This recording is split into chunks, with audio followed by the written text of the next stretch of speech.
The moment finally arrived. After years of threats, skirmishes, brilliant plans, and last-minute defeats, Dr. Victor von Doom had done the unthinkable. Earth, in all its fractious glory, had fallen beneath the iron will of Latveria's monarch. Parliament buildings gone. Congresses dissolved. The United Nations, for the first time in history, was united in its powerlessness. The world woke up on a gray morning.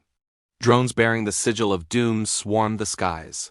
A new kind of sunrise in which every horizon featured a castle silhouette and a voice, clear as crystal, echoing in every language.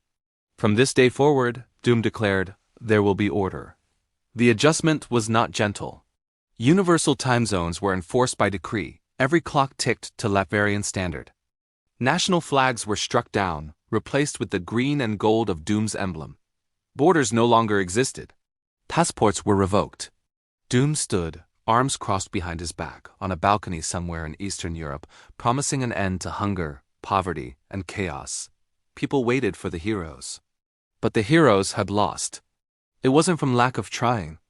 The Avengers fought, the X-Men resisted, the Fantastic Four attempted cunning ploys and heartfelt appeals. But whether by sorcery or technology, Doom was always 3 steps ahead, sometimes in a castle. Sometimes in astral form, sometimes just a disembodied, implacable voice. Somewhere in New York, a group of would-be rebels gathered. They tried to plan, but every encrypted message was intercepted, every clandestine meeting disrupted by Doombots. A man in a tattered blue uniform muttered, "This is what it's like to be conquered." He doesn't even gloat, he doesn't need to. Control was not just military, it was omnipresent. Surveillance networks extended into every home through smart devices and subtle nanotech. Doom assured the world that crime would cease, and indeed, it became almost impossible. Every streetlight had a camera. Every transaction was monitored. Police were replaced with emotionless Doombots who enforced the law with Latverian efficiency. If you broke curfew, no warning was given, just a cold metallic grip on your shoulder. And yet for many, life was better. Food riots ceased. Supply chains ran on time. Doom distributed a global basic income. The productive were honored. The lazy rebuked. Infrastructure blossomed. Roads, bridges, even clean energy networks sprang up seemingly overnight.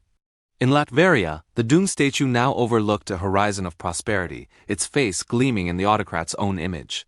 Nowhere was dissent safe.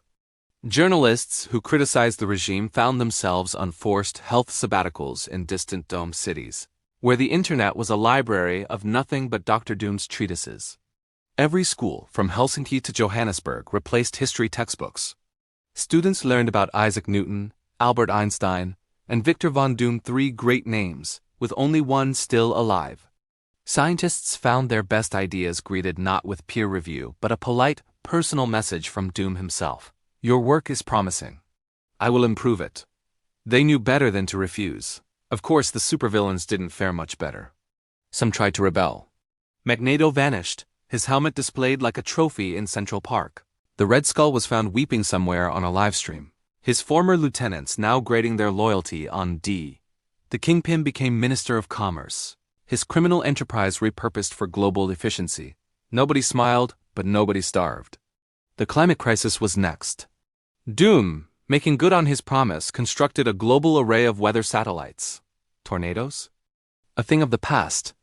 Wildfires, droughts, even rising sea levels, all addressed by lethal precision. Arguments about how much is too much intervention were considered obsolete. If Doom saw fit to blot out the sun for a week to cool the oceans, it happened. Complaints were registered and filed straight into the trash. Freedom, it seemed, was the only commodity in short supply. The artists, poets, and philosophers either adapted or vanished. Each new masterpiece subtly glorified Latveria, or was simply lost. A playwright once attempted an allegory about tyranny, but by opening night, every script had been adjusted to end with Doom's triumphant entrance. Attendance was mandatory. Years went by. The sense of resistance faded, replaced with something more dangerous: compliance. After all, the world was safer. Transportation was free and punctual. Healthcare universal. Corruption, at least the petty kind, was zero. Birth rates rose for the first time in a century. But in quiet corners, a question lingered. Was this all there was to humanity now? Efficiency, security, and the ever-present shadow of doom? Some said yes. Some whispered about heroes returning, Dr. Doom didn't care. Sitting atop his throne, part machine, part myth, he watched the world he had forged. Order at last, flawless and eternal. It was, he believed, the only way.